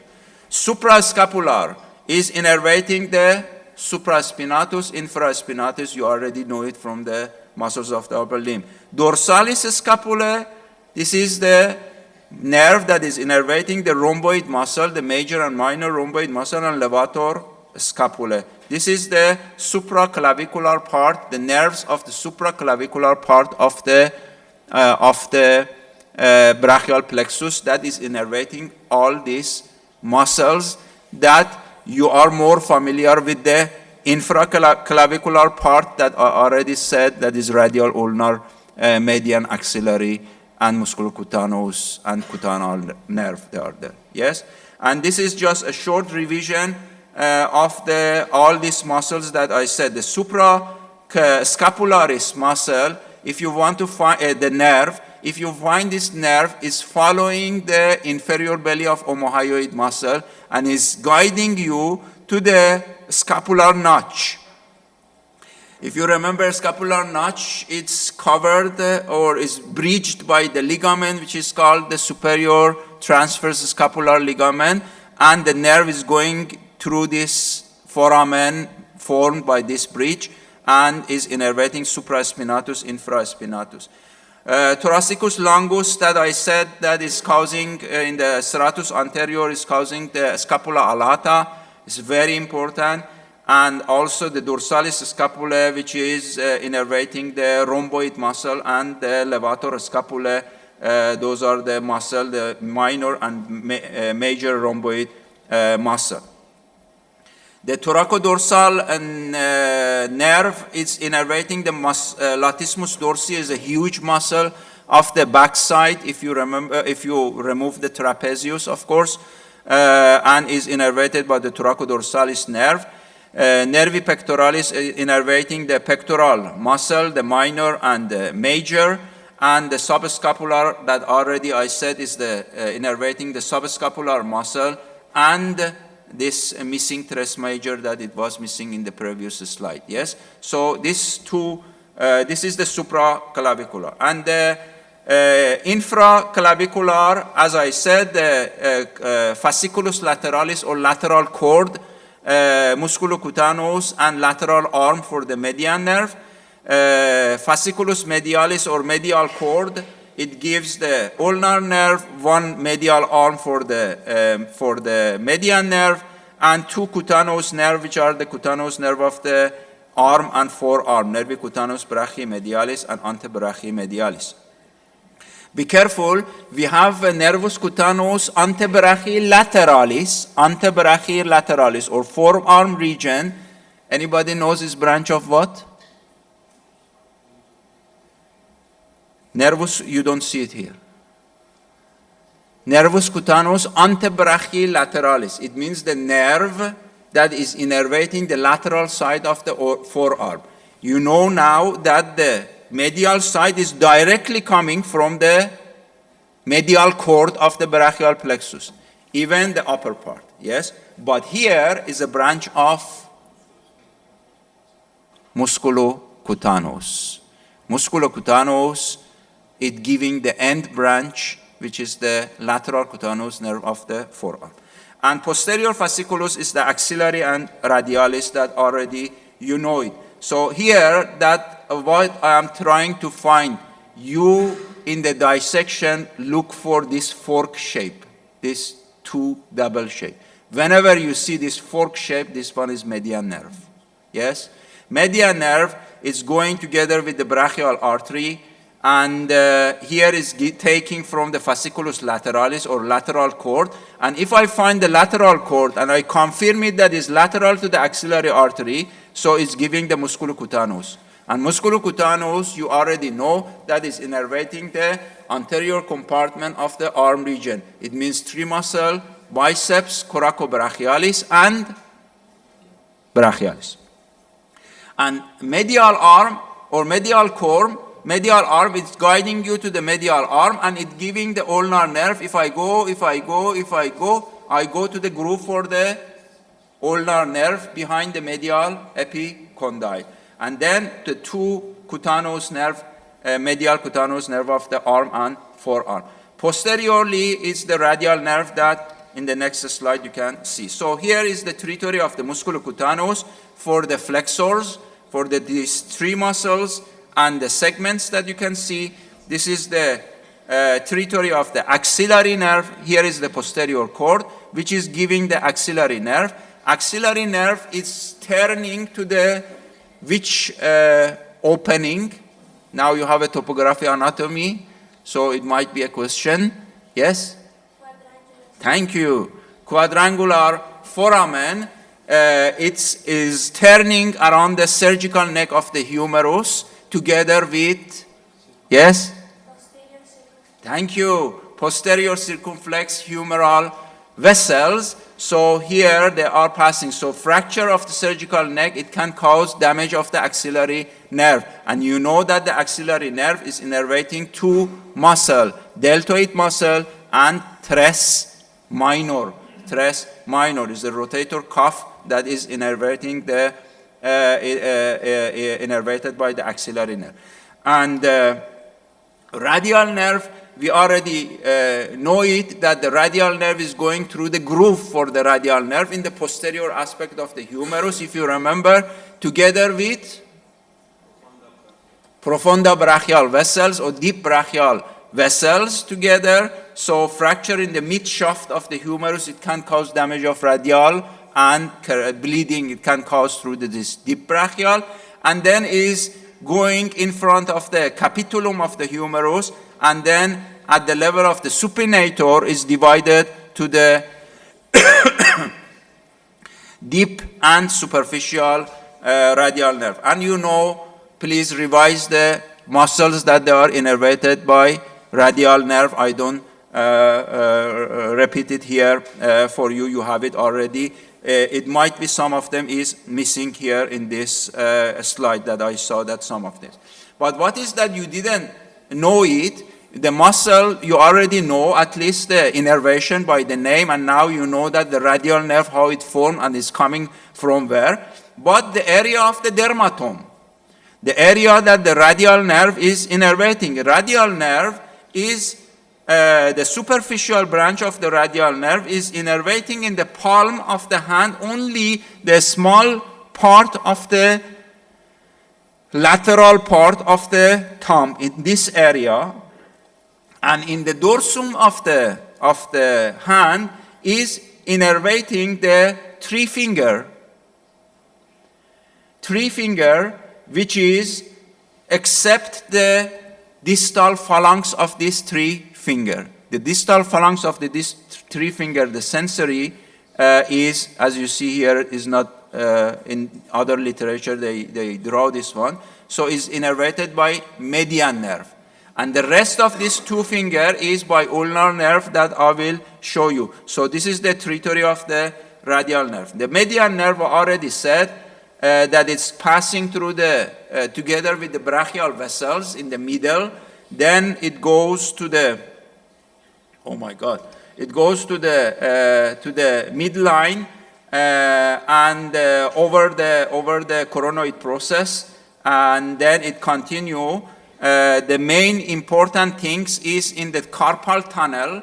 The median nerve is the deep branch of the median nerve is going to the carpal tunnel, but the palmar superficial branch, it doesn't go to the carpal tunnel. So if you see, here is the territory of the median nerve, and here is the superficial palmar part that it doesn't go through the canal and is innervating the sensory area of the here. And as you see here, the three and here that in previous slide was not drawn. Yes, you see there is a different idea of the literature. So 3.5 distal phalanx of these fingers in the dorsal part is by median nerve. Yes, so the rest was for the radial nerve, and this part was by ulnar nerve. Ulnar nerve is very clear in the dissection. Is in the groove for the ulnar nerve is passing here, and it's going down. It doesn't go through the carpal tunnel. Remember, it's going superficial to the flexorum retinaculum, and it doesn't go to the, and is innervating the muscles that already you know it, and the sensitive innervation in the palmar of the hand. It's 1.5 finger, and in the dorsum of the hand, except this small part, it's the territory of the ulnar nerve. So as you see, these nerves, they are superficially and they are dorsally and palmary, they are located, and in the finger they are parallel with each other. So if you want to do some operation, so not only from the dorsal part you have to apply local anesthesia like mostly is mesocaine, but from the palmar side also you have to apply this anesthesia. And this is the segmental territory of the ara radicularis that is showing you, and we already discussed it, and this is the ara nervina, the nerve, the branches of these nerves that they are innervating the different region of the hand.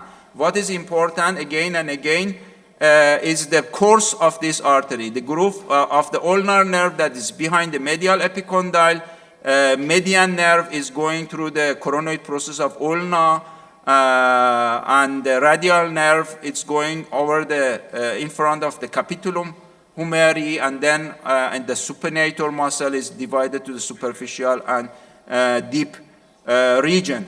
And here the median nerve is going through the carpal tunnel, but it gives the palmar superficial branch that it doesn't go to the palmar canal. And here the ulnar nerve, which is not go through the carpal tunnel.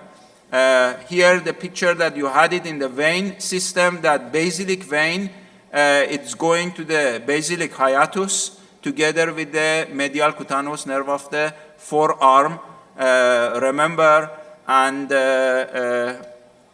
we said, and this is the cross-section of the carpal tunnel. This is the transverse carpal ligament of flexorum retinaculum. And here is the lateral carpal eminence. Medial carpal eminence is the tuberculum of the scaphoid and trapezium, and here is the pisiform and hook of hamate. Here is the area, is the U-shaped space that the median nerve is passing, and is compressed by the this tendon of the flexor digitorum and superficialis and longus and profundus. Remember that ulnar nerve and artery doesn't go through the carpal tunnel. Here is the palmaris longus. This is inside the tendon, is the flexor carpi radialis. For the lower limb, again the same system that we have the lumbar plexus and we have a sacral plexus. So how it's formed, the lumbar plexus is the fusion of the ventral branch of the L1 till L4, yes? Or sometimes they call it T12 till L4. And sacral plexus is from the L4, L5, and S1 till S5, and coccygeal. So sometimes they call it lumbosacral plexus together. And those are the nerves that responsible, and they are arising from those plexuses. And what is important, there are three nerves that is for us is important, is the femoral nerve, obturator nerve, and sciatic nerve, which is farther is divided to the tibial and common peroneal, which is farther is divided to the superficial and deep. And those are the three main nerves that they are responsible for the innervation of the muscles of the lower limb, that you are familiar with that, and you have to know. About the colunium nerve that I said, dorsal branch, now I skip to the dorsal branch in the lumbar region. We have the superior columnar nerve, which is coming from the L1 till L3 usually. Here is written 4, and is a dorsal branch of the spinal nerve, which has a specific name, superior columnar nerve. And medial to that is the middle columnar nerve, which is coming from the dorsal branch of the spinal nerve segment S1, S3. So this is the another two that it has a different name. Be careful. We have inferior columnar nerve, which is not dorsal branch, is a branch of the posterior cutaneous nerve of the thigh, or nervus cutaneus femoris posterior, which is giving the inferior columnar nerve, and this nerve is a branch of sacral plexus, which is ventral branches. Yes, don't do mistake. And the position of the nerve of the lumbar plexus is very important regarding to the obturator nerve. It's easy that it's going to the obturator canal or foramen, and always is the only nerve that is medial to the psoas major. Yes? Only nerve that is medial to the psoas major. You can find it. Then, between the psoas major and iliacus, there is a fissure which is passing the femoral nerve, and the sciatic nerve that in a next slide I will show you. So here, psoas major, iliacus, in this fissure you can find the femoral nerve. Medial to the psoas major, here you can find the obturator, these two. And then the surface of the iliacus, it passed the lateral cutaneous nerve of the thigh, here. Then is hypogastric and ilioinguinal nerve. The genitofemoral nerve is going over the surface of the psoas major, over the surface of the psoas major. And obturator, we said that is medial to that. This is the schema of the lumbar plexus and sacral plexus, and the nerves that they are giving it, superior gluteal, inferior gluteal. You already know that the structure that they pass through the suprapiriformis foramen and infrapiriformis foramen. So those are major one, the gluteal, superior gluteal, which is innervating the gluteus medius, minimus, and the tensor fasciae lata, and inferior gluteus is innervating the gluteus maximus. The superior one is going the supraperiform, and infraperiform, the structure that they pass is the sciatic nerve, is the posterior cutaneous nerve of the femur, is the pudendus nerve, and the inferior gluteal vessels and nerves, and pudendal nerve, internal pudendal nerve and pudendal nerve. They are passing through the infraperiformis muscle. And this is the plexus sacralis with the segment. The sciaticus, if you see, is a wide range of the segment from L4 till S3 it composed. And those are the position of the nerve. The obturator nerve, you remember, that is innervating the adductors muscle, except the two muscle that they are diploneural, double innervation, the pectinate muscle, which is taking also from the femoral, and adductor magnus, not only obturator, also from the sciaticus or sciatic nerve. This is the femoral, which is in the fissure between psoas major and iliacus. You can find it, and is supplying the quadriceps and sartorius. And here is the sciatic nerve, which is usually above the popliteal fossa, is divided as a long axis as a tibial nerve, and a common peroneal nerve, which is further is divided to the deep and superficial. The deep one is anterior compartment of the leg, crural region, and superficial, the lateral compartment of the leg. And here you see that it's passing through the infraperiform foramen. This is the preformis. This is the superior gluteal nerve and the vessels, and here is the sciatic nerve. And here is the posterior cutaneous nerve of the thigh, and inferior gluteal nerve and vessels, and pudendal nerve and internal pudendal vessels, here it passing. So this tibial nerve, if you remember, is going downward in the retromalleolar region as a medial retromalleolar part. Is called TD1HA, this formula that we said. Here is turning in the retromalleolar region, as is divided to the lateral plantar and the medial plantar nerves, that they are innervating the muscles of the plantar region. So, and this is the segmental organization of the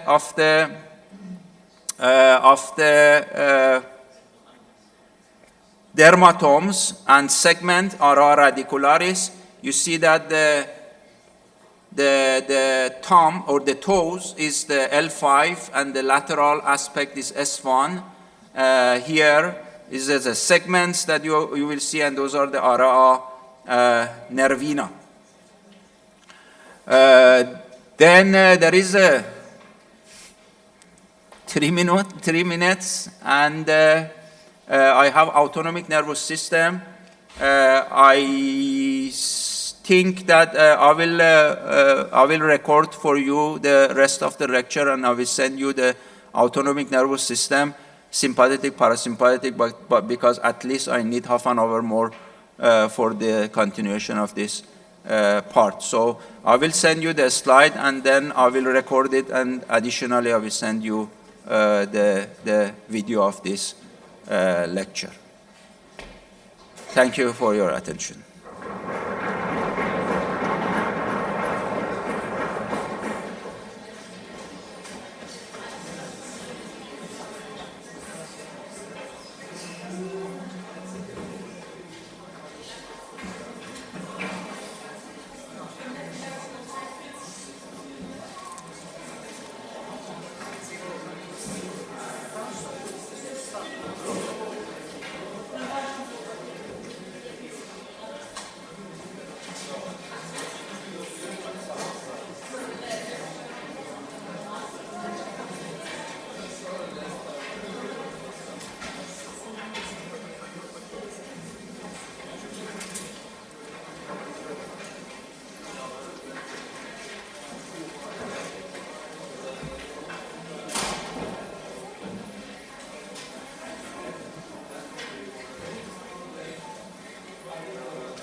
This is orbit. No, orbit here is radically. Bye bye.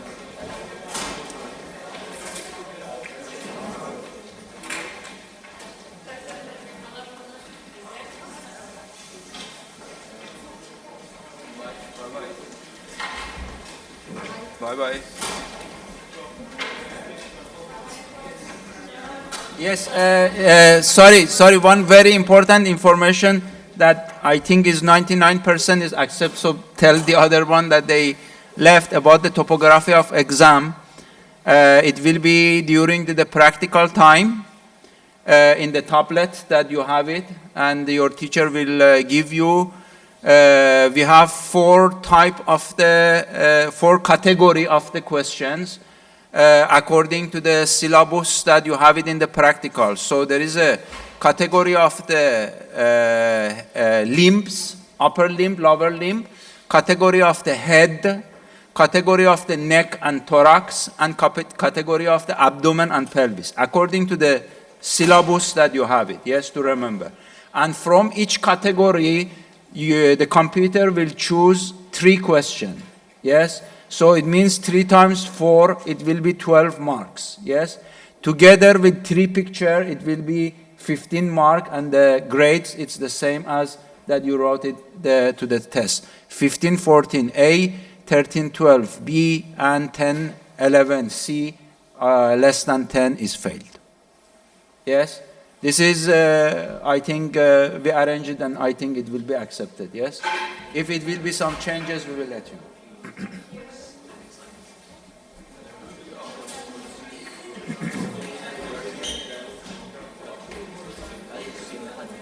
Upload the? Yes, we are doing it. Yes. A new question.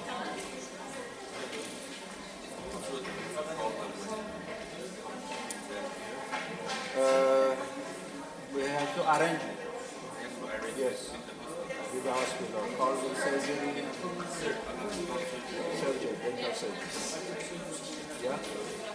Okay. I'm in hurry, so take care.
Děkuji.